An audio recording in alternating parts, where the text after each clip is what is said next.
हीरा है मेरा वीर हीरा।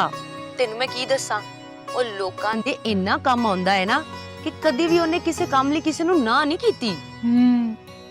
वैसे आजकल ऐसे इंसान हीरे ही होते हैं। ये तो अच्छा हो गया कि तुम्हारा वीर जी हमारी मदद करने को तैयार है। मेरा काम भी आसान हो जाएगा।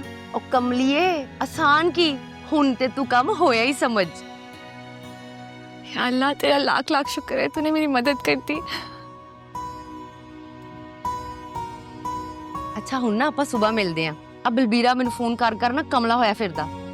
तुम्हारे बगैर उसका एक मिनट भी गुजारा नहीं है ना। एक मिनट होंदा ते एक सेकंड नहीं लगदा। बहुत प्यार करता है तुमसे। हाँ आ गलता है।